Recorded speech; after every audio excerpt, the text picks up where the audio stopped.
Here's the simplest way to start talking about PBIS.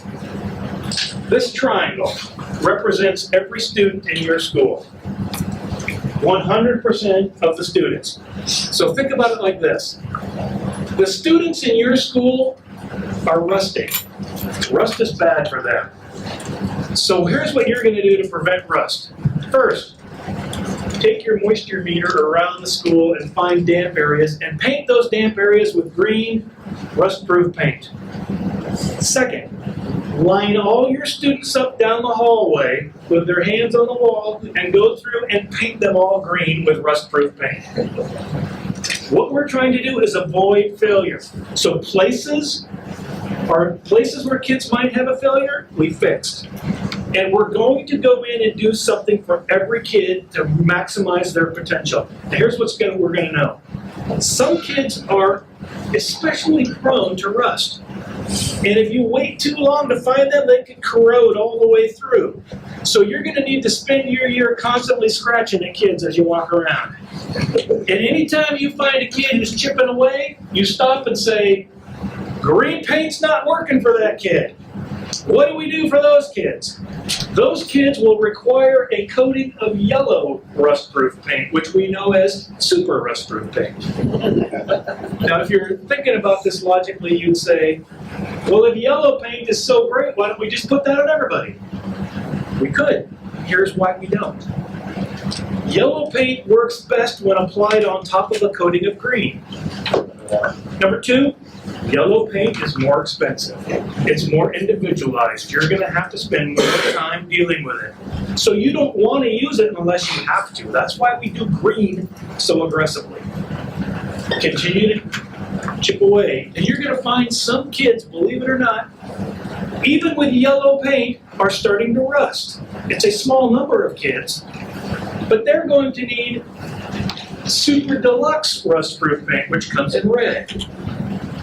Now, why not just put the super deluxe red on all the kids instead of yellow? Again, red works best when applied on top of a foundation of both green and yellow. And two, when you go to Lowe's to buy your red paint, it's prescription. They're going to say, who's the kid?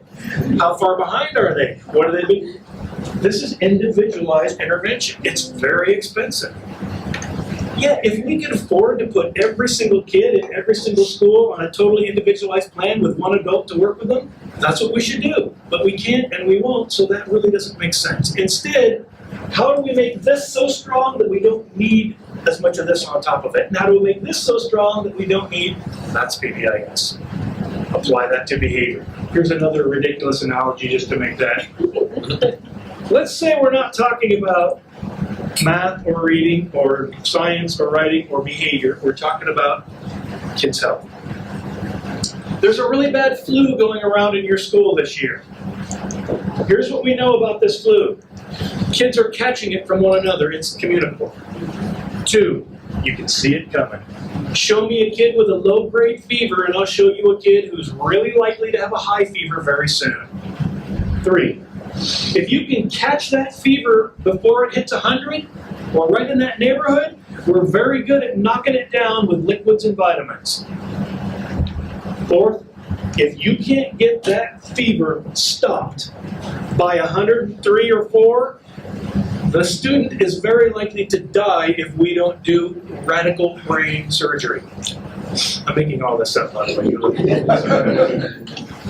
That's where we are. So if you knew that was going on in your school, what would be the thing you'd want to do first the next time you saw your students? And nobody ever says to me, we're going to need to buy a box load of scalpels for brain surgery. They say, teach. Yeah, teach your kids. My thinking right now is green paint. How do I keep kids from getting this flu in the first place? Well, it's communicable. Let's teach them. Wash your hands. This is not teaching right here. Hey, there's a bad flu going around, wash your hands. That's not teaching. It doesn't take a teacher to say that. That's like saying, I'm a teacher, I teach math. 2 + 2 is 4, we're done. That's not teaching, it's saying. And there's a real difference between telling kids something and teaching them something. You would say, here's why we're washing our hands. Here's when we do it. Here's how often. Here's how long it should take. Here's how much soap to use. This requires explicit instruction with modeling and engagement because it's a life or death situation. Second, we would start thinking of all the other things we want to teach to kids. Don't touch your face. Cough into your sleeve instead of on your hands. Throw those things away. And then you have to think, what's unique about our school? Your school's unique. What do your students have going on that's different that you're going to have to teach that's different from other schools? So the example I have here is, if you're in an early childhood center, you might also need to teach, keep your tongue in your mouth, or don't lick things in the school. Or, I doubt your students need that. But what do your students need? What's unique about them? That's the idea. Is PBIS is teach what your people need to know to be successful. Now, we got all that done. What we're going to need to do next is we're going to need to figure out who is prone for the flu. Do you remember what our best indicator was of someone who might be getting the flu? Low-grade fever. We're going to need a great test, a universal screener for that. You know what the most accurate way is of assessing core body temperature? Rectal thermometer. So here's what I'm going to suggest you guys do for the rest of the year. I can already tell you don't like the sound of this. We could spend so much time and effort running tests on kids' behaviors and readings and all these things that that's all we would do all year is test. What we want is something so simple that we could do it with what we already do. It's not an add-on, it's part of what we do. And maybe the data we get from it isn't as accurate, but we get the reality and the practicality. So here's what I'm thinking. When my son, who's just turned 25, was young, we used to have one of these things, I remember in the house, they put it on their forehead. And it changes color based upon their temperature. Now this is not accurate, the hospitals don't use these. But what if every kid in your school was wearing one of those on their forehead? You could walk down the hall and be looking, scratching to see, that kid's got yellow on his forehead. Yellow on the forehead. We could easily, with what we do every day, assess who's at risk. That's what we're looking for. What's the simplest way to assess who's responding to green paint and who isn't? Here was our green paint. Anybody who gets yellow, what works really well when we get low-grade fever? Liquids and vitamins. So here's what we do. Any student with yellow on their forehead gets sent to the cafeteria and we force feed chicken soup. Open up, we dump it in. Why chicken soup? It's got your liquids, it's got your vitamins, it's highly likely to work. It's a high probability, big effect. It won't work for everybody, but nothing does. That's a bad excuse. I've heard people say that. Well, I wouldn't use that thing because it doesn't work for everybody. Nothing works for everybody. What we're looking for is what's the highest probability for everybody. If you're waiting to find that thing that works for everybody, it's not going to be there. There isn't such a thing. I like chicken soup because you don't need to hire any extra people to administer it. You don't need permissions. You don't need to keep data on the amount of soup people eat. You just give it to them. Now, if soup doesn't work, there are some other logical things, but you're not going to go, soup didn't work? Brain surgery. I hope you wouldn't say that. You'd say, soup didn't work? What else we got? And you'd start thinking about these other things. But notice as we start to get up here into red, doctors have to be involved. Here's one thing to consider. The further up the triangle you go, the fewer kids. Think of another triangle inverted. The further up the triangle you go, more adults, more time, more effort, more money.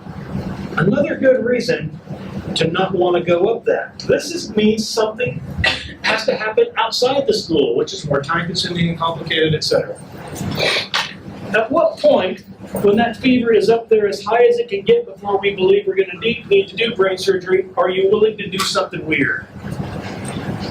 Because there are weird things out there. There's always somebody that's got the latest reading program that if you wear a hat when you wear this, it reads better. And I look at that and think, I'm very skeptical of your hat reading thing. Why not have tried the hat reading thing back here? Because whatever you try that doesn't work allows a snowball to continue rolling in the wrong direction, which will make it harder to fix in the future. Everything we do has to be predicated on what's my best chance of being a success. Otherwise, it's perpetuating something that will be harder to get rid of later. So when we've exhausted everything that we know that has big effects, then I'm willing to try something with weird things. I just found this on the internet, I don't know what it is, but let's say this is a weird strategy for this flu. At what point are you willing to stick electrodes in a kid's nose? The correct answer. Only after everything else has failed.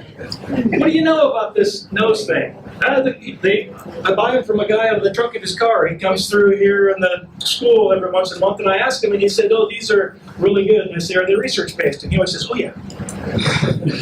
I don't know if it is or not. Why should we use it now? Because we've exhausted what we would say are the things that have big effects. So I'm not saying you should never use some things. I'm saying some things should be reserved for when nothing else has worked. And again, the reason we wait is because this is a low probability, and this is a gamble we have. What's the best chance? Because every time we lose that gamble, it will be harder to get a success the next time. That's our logic. Now we're going to need some scalpels. I think of the scalpel as the hospital setting or the jail setting, places like I've worked. And I'm glad that we have jails for kids, because I've worked in jails and I can tell you, some kids really need to be in that jail. Here's what I think is the shame.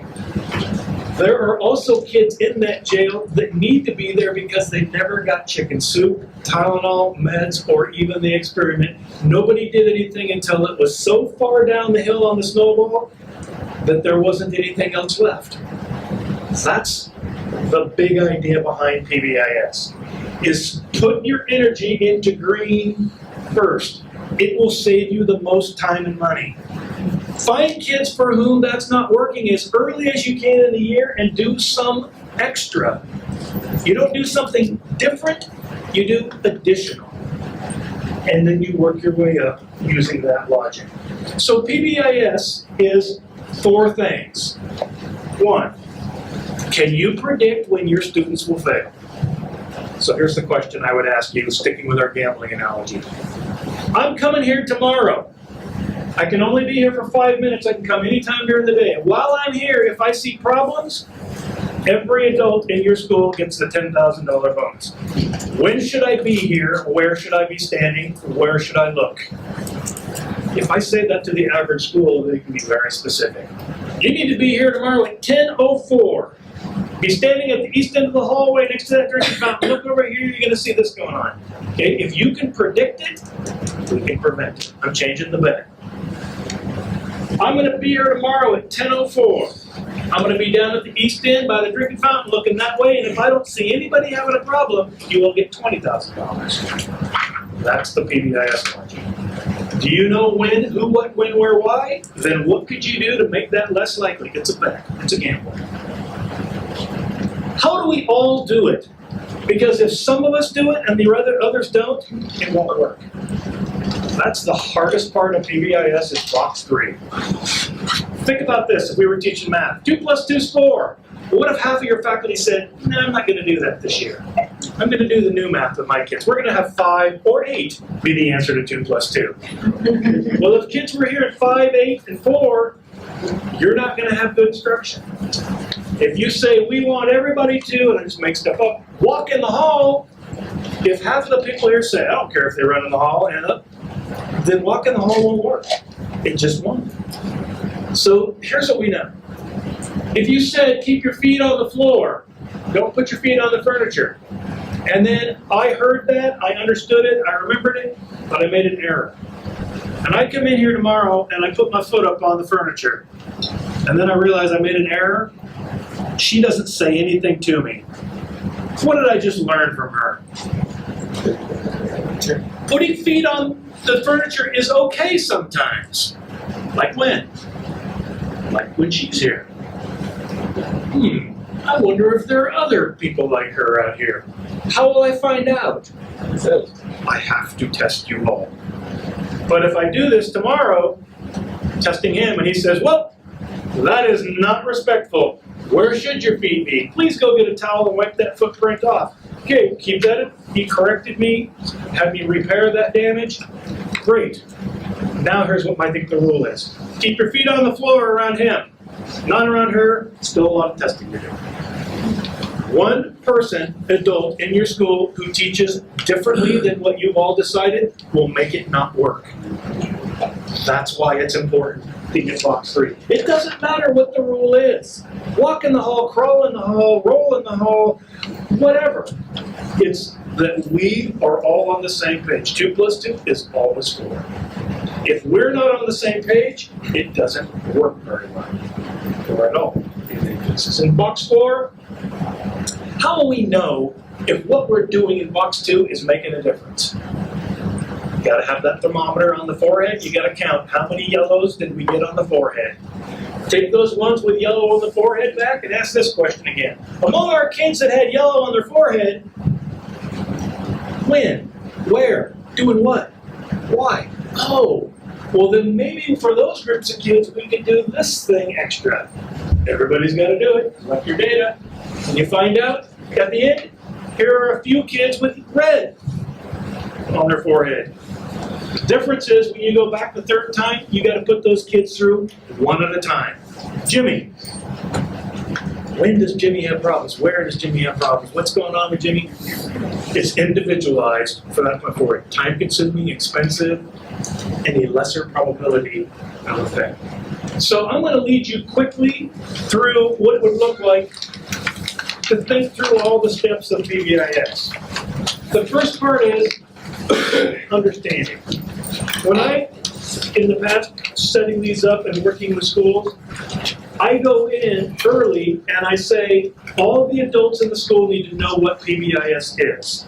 And then they need to vote. Are we going to do this? And I've generally asked for, you need to have at least 80% of the adults in your school saying, yes, I want to do this, or it probably won't work. What am I voting on? The 4 boxes. If we're doing PBIS, I agree that I'll tell you who, what, when, where, why problems might occur.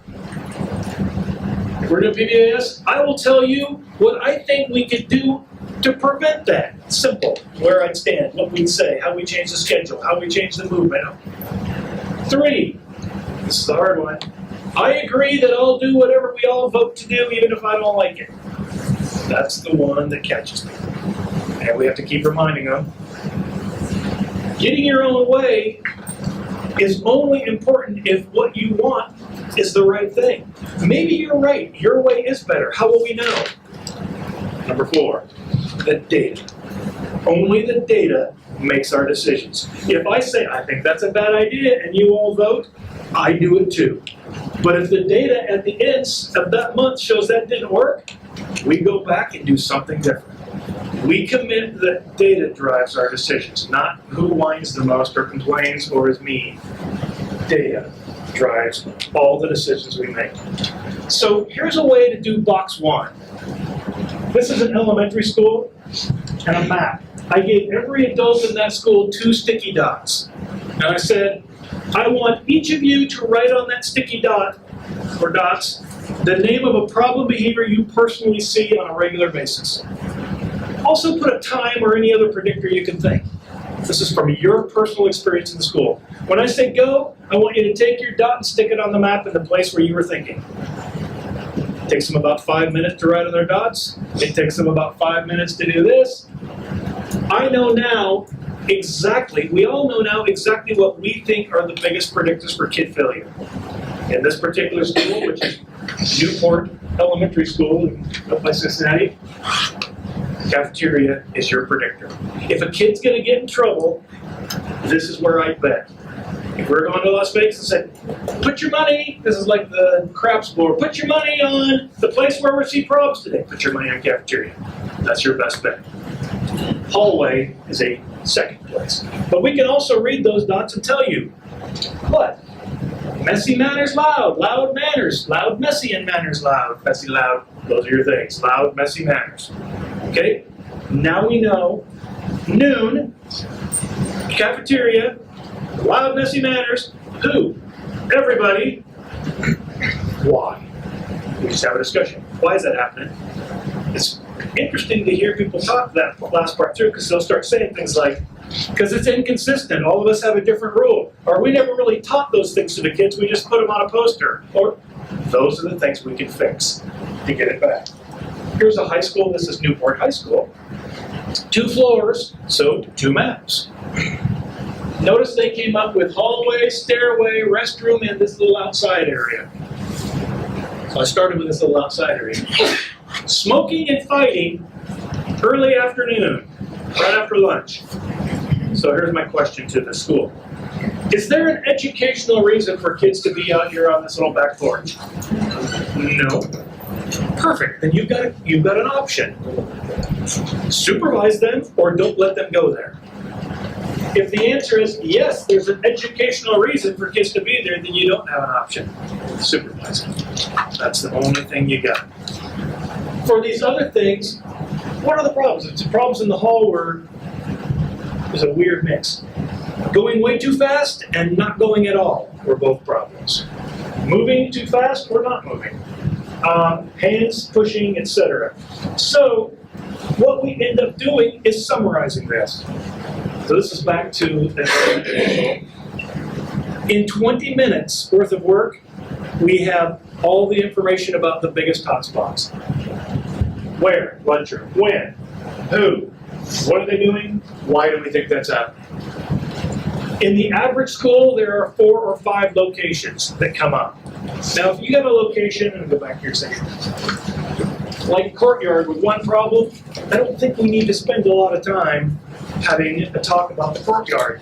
That might be something we talk about later, but right now, let's focus on where we're going to make the biggest difference, which is in the areas that have the most problems. So what we're going to do then is move into box 2 and say, what are you going to teach your kids to avoid that? What should they be doing instead? More importantly, what will we do to make it more likely they do that? You can tell your kids to do anything. You can say, the floors are dirty, levitate from now on. If they don't levitate, then your rule doesn't work. So you have to ask, what are the things we could do with what we say and where we stand and how we do things that would make it more likely the kids would do the thing we're asking them to do? So this is Bridgeport, it's actually Newport, that same high school we were looking at earlier. 4 rules for the hallway. Walk, appropriate language, hands, feet, self, keep moving. This is what I've taken to asking my schools to do. For every 1 rule you give the kids, there should be 1 thing that you all agreed to do also. Here's why I did that. Because I would say to a school, problems in the restroom, huh? What do you got? And they'd say, we got together and we came up with 58 restroom rules. No one is going to remember more than 3 or 4 of your restroom rules. So I said, you need to do more than the kids. So when they say 58 restroom rules, I go, great, what are the 59 things you guys are going to do? And they go, yeah, we could probably get that down to 4. That's where we are. What are you going to do? We're going to stand here. We're going to say this. We're going to remind kids before they leave the room, but that's what the adults are going to do. Then, we got to teach them. This is a cartoon that is kind of why behavior instruction often fails. It says, Miss Bent's like to go over a few of her rules on the first day of school. What we know is good instruction is explicit. It teaches you what to do. What not to do is part of that, but the first part is what to do. Because I think most of the kids in the school know not to hit, know not to use curse words. You know why they do it? It works for them in some way. What we should be doing is teaching them what to do instead. And if all you do is say, no, don't, stop, you're not supposed to, it's very ineffective. It should always be, what would be a better way? We talked about this, what's the solution? Take them back to what we've taught as we do that. So in PBIS, we've always asked schools to come up with these big ideas, like respect yourself, others' property, or be safe, be responsible, be whatever those things are. Here's why. A very simple reason. I think people think that we put that in place so they get to make cute posters. It has nothing to do with it. The whole reason for this is anchoring. Your long-term memory is where you store all of those rules. If those rules aren't connected to something, they're far less likely to be retrieved. So when you say, what does it mean to respect others, treat others the way you'd like them to treat you? What would that look like in the cafeteria? What would that look like in the parking lot? What would that look like? You're connecting your rules back to something that everybody agrees with. So what we want to know is that all the kids know the definition of these things, and then they can give you examples of what that would look like in those locations. So think of your brain, long-term memory, as the hard drive on a computer. So what if I told you the hard drive on your computer could no longer have any folders? You're not allowed to use any folders. All documents must be sitting on the desktop. And you can't name them anymore. We're just going to number them in sequence. And if I said to you, hey, you know that thing you wrote 3 years ago? Go get it. How long would you search on that hard drive before you flip me off? That's what happens if you don't connect things. Learning targets that we put on the board in our public schools. That's the whole point. Here's what we're doing today. Here's how it connects to where we've been. Here's how this all fits together. Because what the research shows us is if students don't have a place to put the facts and knowledge you're giving them, it's just random stuff on their hard drive, they'll lose it. In fact, the evidence says if you don't have a way to connect a schema for where this belongs, if kids just think this is an arbitrary random rule you came up with, it'll get lost within 30 seconds. That's why we went to this in the very beginning. Anchored instruction is what it's called. That things have to have a place to sit. You can't have 1,000 random rules, they won't work. They must be compartmentalized. And that's why we built the compartments at the start. We've asked our schools to also create a matrix, which is simply a curriculum. This is not for the students, this is for us. Responsibility, respect, readiness, that's what we teach to the kids. We all decide what kinds of behaviors would be good examples of readiness in the hall, in the cafeteria, on the playground. And there should be a blank row on here that's my classroom. Just me. Every one of you should have your own set of classroom rules. They need to be the same for everybody. However, every one of you will anchor your classroom rules to the same thing. What we find is kids do not have a problem having a slightly different set of examples in every room as long as they've been given a reason. Here's why being responsible in this classroom means doing this. See why that's responsible? Because our definition of responsible was this. That's why. Now the behavior is different here to be responsible because, and you have to explain. Here's what responsible means. That's why it's different in here. But this isn't for the students. This is for us. This is just an example of how, if you wanted to use that matrix somewhere, you could break it out.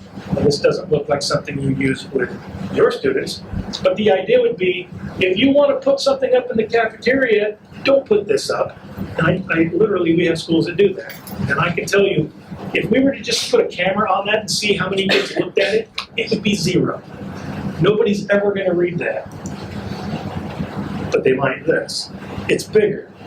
It's more specific. They might not, too. Generally, when I think of these kinds of signs, your kids that are your average kid for whom green paint is working never even notice this. There's your kids that need a lot of red paint. Look at that sign, see what it says, and do the opposite. It's your kids in the yellow that need this sign. It's the thing that might be just enough instruction on top of instruction to make it work for them. So we don't put these up for every kid. We put them up for the kids that need them. The next one is, what do we do when kids do it right? And if I'm going to have an argument with somebody in the school about PBIS, it'll be about this.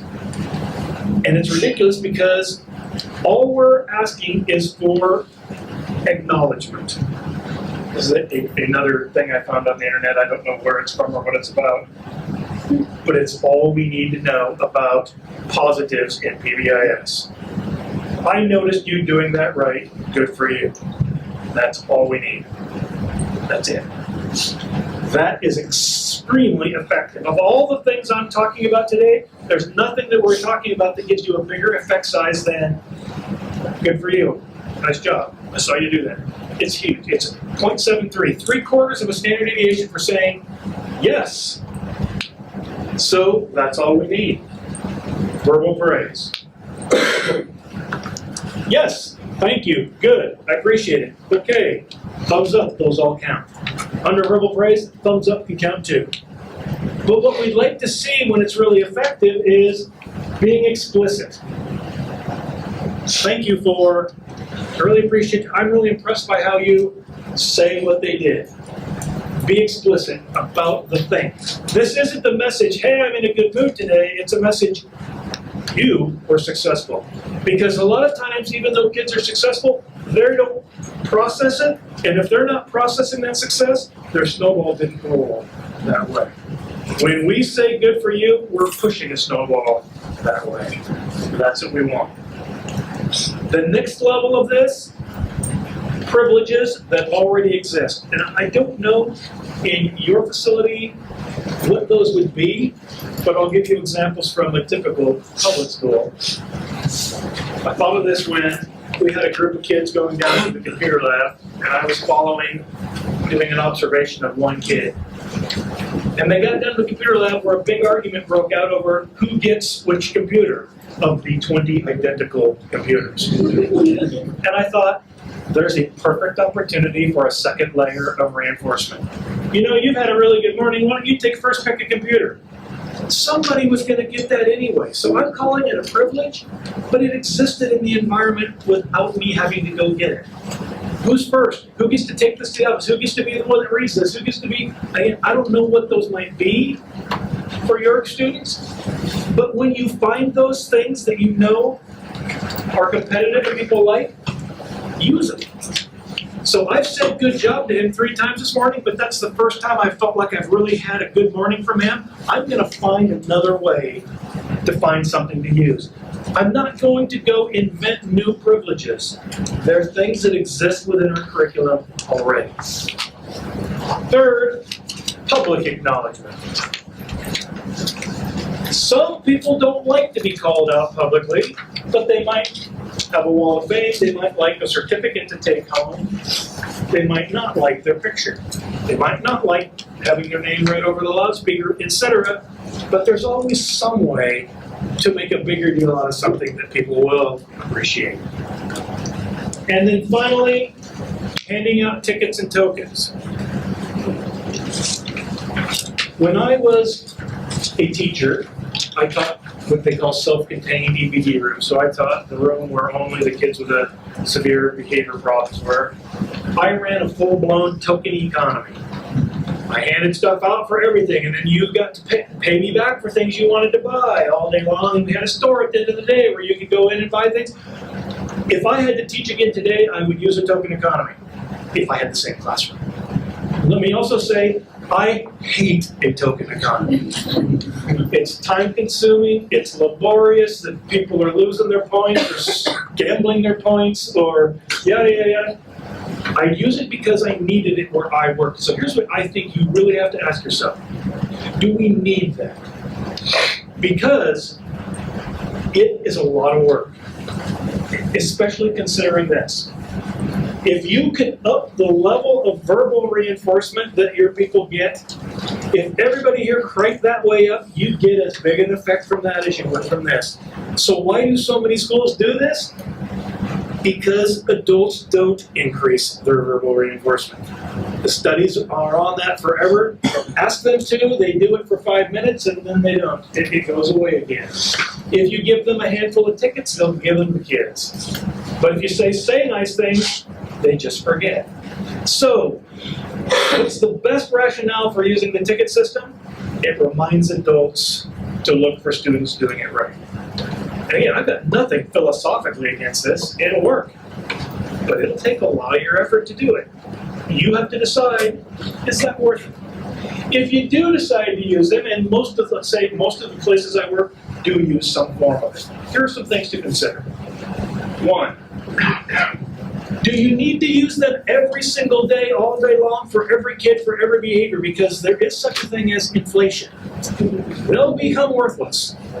I would really urge you to think, where could I use these to best make a difference? Let your data tell you. Once a month, look at your data and it says, wow, what is going on at 3 o'clock at the back door? We look at the data and we say, wow, that's a lot of problems at the back door going in the park line. We go out to our students and we say, do you remember what it means to be responsible at the back door at 3 o'clock? Do you remember what it means to be respectful there? Do you remember? Next week, we're going to be out there in that hallway with tickets, looking for people doing those things. So now you've got your tickets really focusing on changing a specific set of behaviors, and they'll be very effective for you. Get the kids to do that, up your verbals with it, pull it back.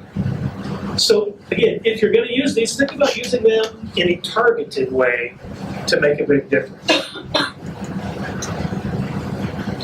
What are we going to do when they do it wrong? You got to do something. You've got to do something. Okay. I think that's obvious, and yet I've had people say, well, the best way to make it work for kids so it's positive is not to ever say anything negative to them. All right, so what's that look like during instruction? What's 2 plus 2? 5. Awesome! I'm a positive teacher. But am I a good teacher? My kids leave here thinking 2 plus 2 is 5. So I don't get any benefit out of that. So the question isn't, should we respond when people do it wrong? The answer to that is yes. The question is, how should we respond in a way that maximizes the probability for us getting better things from that student in the near and longer future? Here's something that will give you a headache, but just look at the big picture here. This is a school who has decided all of these behaviors need to be managed by the faculty member. If it's this set of behaviors, they go to the office. Now they've created this flow chart that says, I see a problem behavior, I ask myself, is it this one or this one? If I see this one 3 times and dealt with it, it becomes one of these. I don't know that we need that level of complexity, but that's what that means. Here's what I think is important. The research out there is very clear. If the adult in that classroom does not know what to do, the first response is, get out. And, I'm going to go back to that other one for a second, but here's what we know. Removing a student from a school or classroom does not change behavior. I'm not saying a kid should never be removed from a school or classroom, because I've worked in schools and classrooms and both of those things need to happen sometimes. But if all you're doing is removing them to teach them a lesson, we've got no evidence that it does. In fact, the best predictor you get from a kid who's been removed from the classroom once or suspended once is they're far more likely to be removed or suspended again. So, we remove kids because they are disrupting the learning environment or there's a safety issue. But here's your punishment, leave. We have no evidence that that gives us an effect in the longer term. So here's what I think we need to do. As a school, we need to get together and say, what strategies do we all have in here for kids that bring food to class? If that's something that's on your list. And now you've got a teacher who can say, I've tried this. That works sometimes. And someone else goes, I also do this. And someone else says, well, I have a whole thing in my room where we do this. Now, if I'm a brand new teacher here, I'm thinking, oh, there are strategies besides get out. We don't teach you those when you go to teacher education. Nobody in teacher ed ever says, okay, what do you do if you say do this? And the kid says no. It's going to happen. Why aren't we teaching that? But because we haven't, we need to get the experience of all the people who have dealt with people and say, what are the strategies besides get out that we have at our disposal? Correction is our big effect. Correction doesn't mean you can't have a bigger consequence. All correction is saying, we've talked about this before. What was the rule? What would have been a better way? Is that respectful? It starts with a question. It's non-confrontational if we start with a question instead of, no. 2 plus 2, 5? Let's look at that again. That would be a correction. What do you think it would be if we counted these up? We'd like to see that for behavior. Even if there's going to be a bigger one. So you could say, oh, we talked about this one. What would be a better way to handle it when someone called you a name? So, well, could you say this? What if you did this? What would be another thing? Yeah, so when you get back from your suspension, let's talk more about this. See, he still got a bigger consequence, but it started with instruction and correction. Here's the problem we have as researchers with this question. These are the rates at which that happens. Rate per minute. We have over 10,000 observations of classrooms all around the world. Teachers do not use correction. They don't do correction, they say, knock it off! Stop it! It's so low that we can't create a statistic for it. It doesn't happen often enough for us to say, here's the conditional probability. But here's what we can do.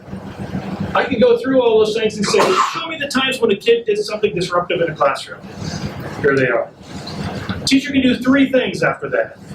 Ignore it, give a negative feedback, knock it off, or correct it. The question would be then, on the times when those 3 different things happen, what's the probability that the kid will be on task 5 or 10 minutes down the road?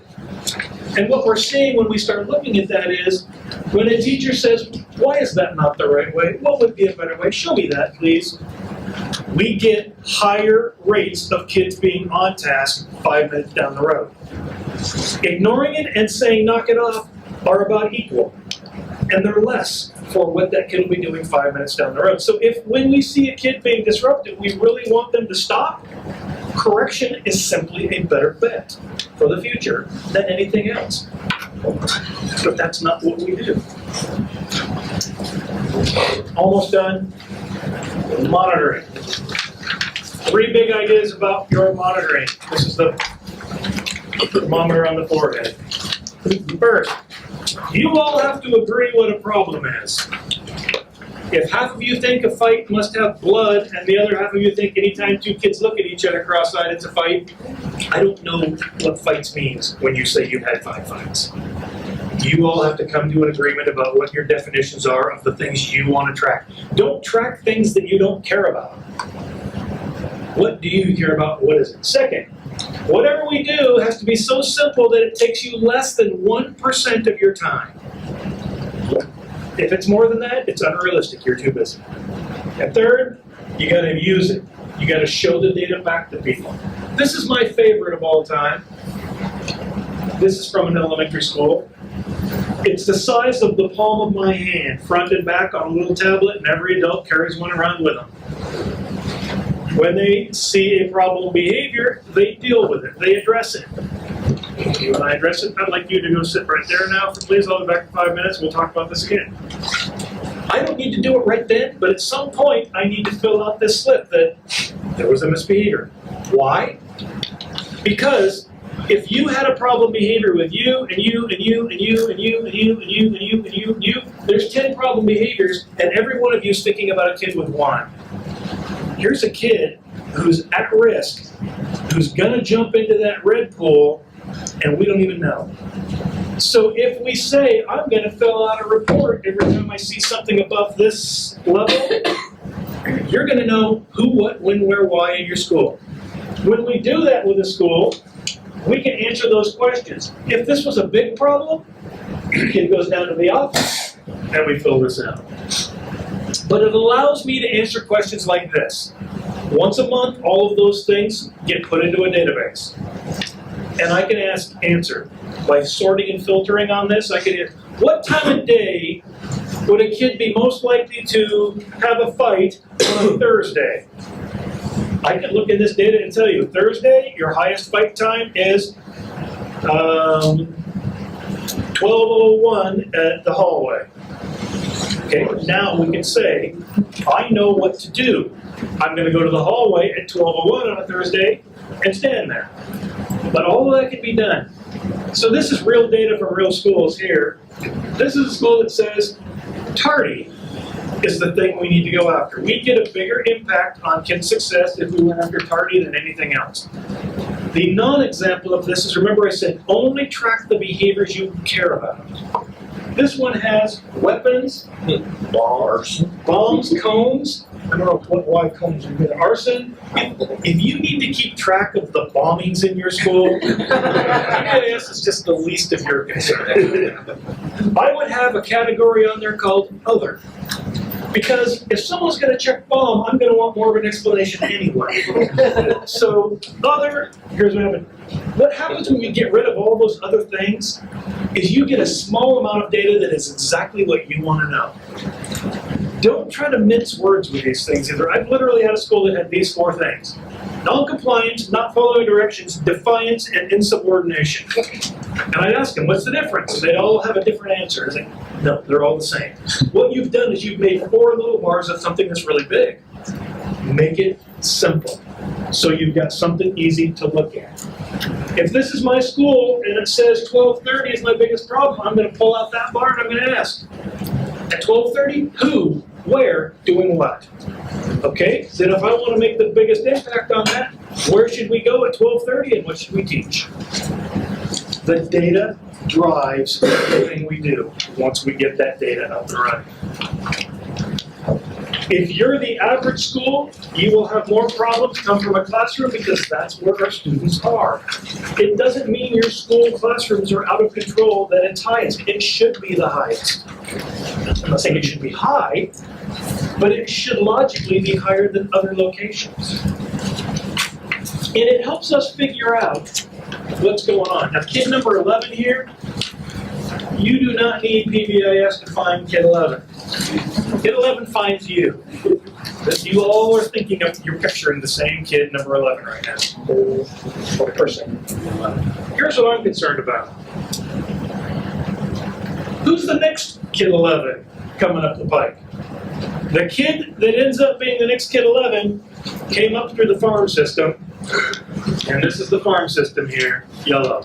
If I know who's doing what, when, where, why at that yellow zone, I can apply my yellow paint to keep kids from growing. The other thing I think is really important is, these are all kids that had one problem,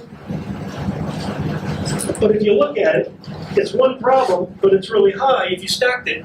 The other thing to consider is, if these kids had that problem, and they're kids with only one problem, I bet you kid number 11 has had those problems 50 times. So going after the lots of ones will affect even the kids at that end. It's logical. Then, you gotta put this stuff up and let everybody see it. Why are we collecting data on those little slips? So we'll know this. That's how we know when it's working. Why did we decide to stop doing that and start doing this? Because the data showed that wasn't working. But what we'll do is we'll discuss this. This is our decision as a school. PBIS does not ask you to buy any curriculum or do any particular program or instruction. All it does is create a framework. What's predictable about your school? For us, what would give us the biggest impact? And as a bottom line, effective instructional practices has to be the foundation of that. But how you do that? Up to you. How will we make sure we all do this together? That's the hard part. You're going to have to work as a team and as a school and say, us all having the same thing gives us a better impact than each of us having our own ideas. But data drives the decision making. That's how easy PBIS is supposed to be. Predict it, prevent it, be consistent, and evaluate it. That's it. It's a framework. You can take that exact same framework and apply it to academics, and we call it RTI. response to intervention. It's the same logic, multi-tiered systems. And it's been around for a long time. PBIS did not invent that logic. But it's really supposed to be simple.